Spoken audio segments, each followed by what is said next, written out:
Assalamualaikum warahmatullahi wabarakatuh.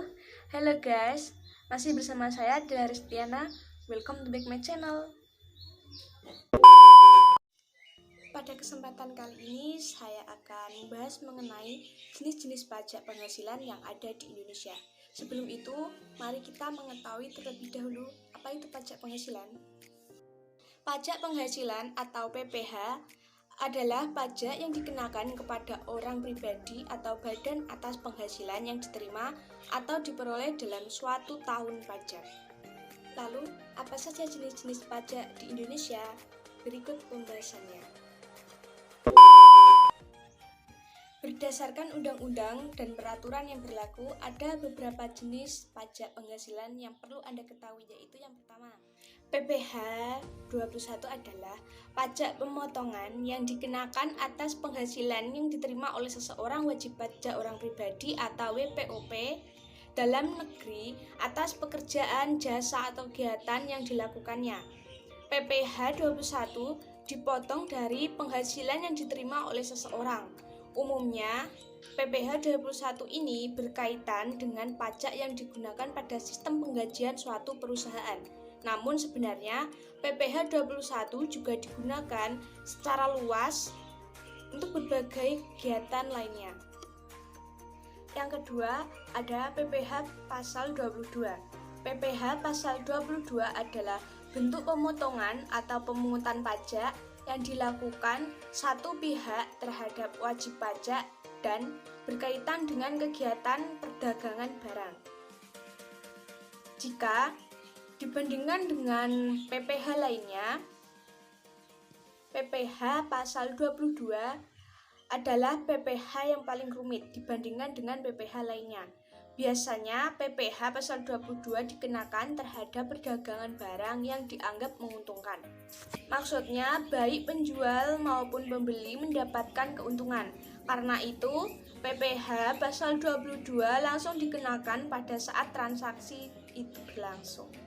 Yang ketiga, PPH pasal 23. PPH pasal 23 adalah pajak yang dikenakan pada penghasilan atas modal, penyerahan jasa atau hadiah dan penghargaan selain yang telah dipotong PPH pasal 21.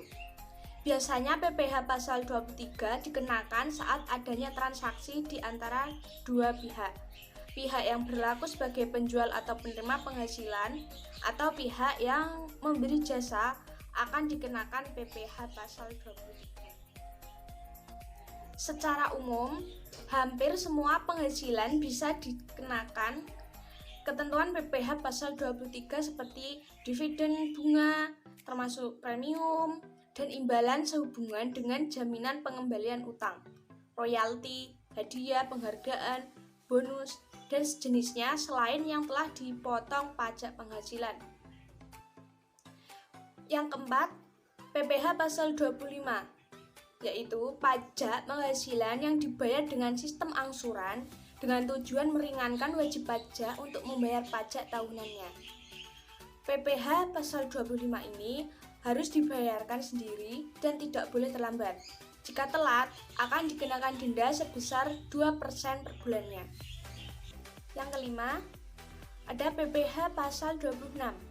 PPH pasal 26 yaitu pajak yang dikenakan atas penghasilan yang dibayarkan oleh wajib pajak dalam negeri pada wajib pajak luar negeri.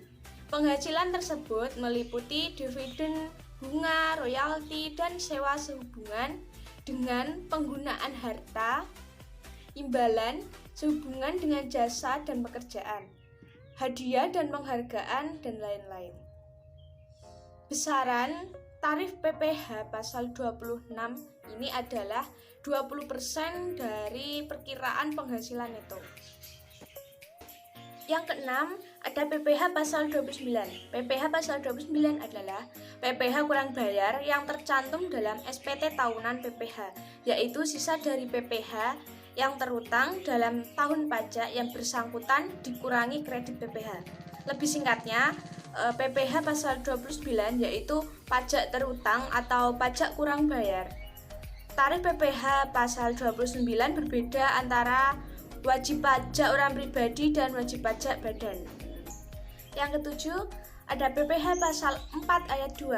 PPh pasal 4 ayat 2 atau disebut juga PPh final adalah pajak yang dikenakan pada wajib pajak badan maupun wajib pajak pribadi atas beberapa jenis penghasilan yang mereka dapatkan dan pemotongan pajaknya bersifat final.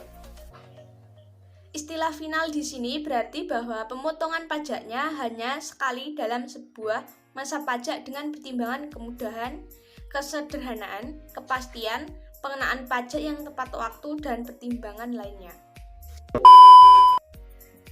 Dari pembahasan yang sudah saya jelaskan, itulah beberapa jenis pajak penghasilan yang ada di Indonesia. Mungkin hanya itu yang bisa saya ulas dan bahas mengenai jenis-jenis pajak penghasilan yang ada di Indonesia. Kurang lebihnya saya mohon maaf apabila ada kesalahan penyampaian. Terima kasih dan sampai jumpa. Wassalamualaikum warahmatullahi wabarakatuh.